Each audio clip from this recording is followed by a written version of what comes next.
Hello. By now you should know how to open your tin with this, the tin opener, and that's the paint I'm going to be using to paint these windows.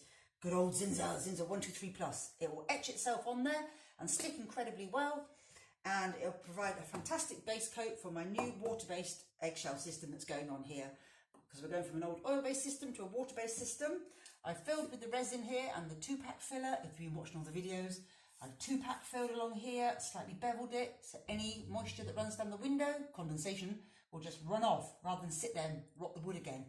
So, and then what's the next thing we do? I hope I hear you say, we work from a paint kettle. Yes, doesn't look like a kettle, but it is one.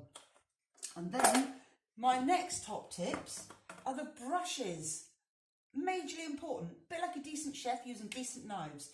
Don't be cheap and buy rubbish brushes from the pound shop. Doesn't work.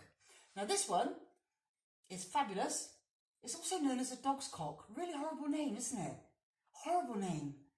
Yeah. Ooh, yuck. Anyway, this one is really good for these rounded, moulded shapes.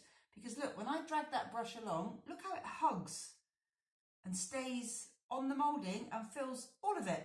So by using this one on any moulded roundy edges, even edges like this, you get good even paint coverage. Now, the standard way is to use a flat brush, but when I put that on a moulding and press, it parts. So you don't get good paint coverage along your edges. And especially like on these ones, look how it's parting. Not good.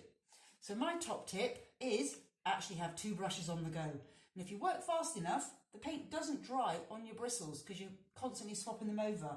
And that way, I find you get a fantastic even coverage of paint on all the surfaces, whether they're the moulded roundy bits or whether they're the flat bits.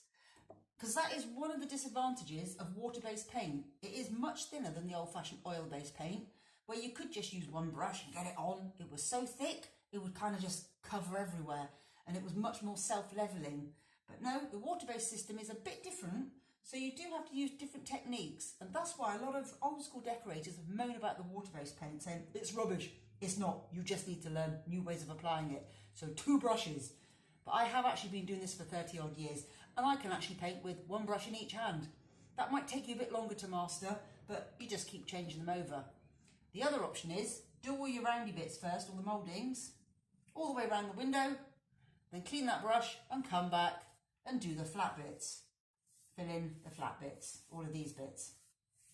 And because it's water-based paint, it dries so quickly, you can actually do that. Do these round bits first.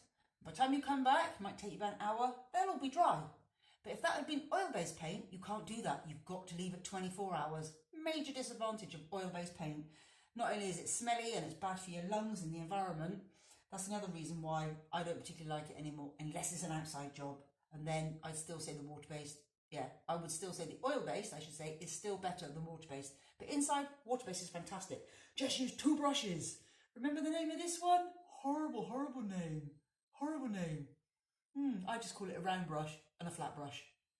Yeah, my favourite brands, this one's Purdy, and this one's a new one I've just got from the shop, and it's a company called Dial. Is that how you say it? D-I-A-L-L? I'm dyslexic, so I'm going to say Dial, but maybe it's not. But I know this is a Purdy. Check out my brushes. Hey, is that man in the background? Is he checking them out? Maybe I should bang on the window so he looks. Look at my brushes.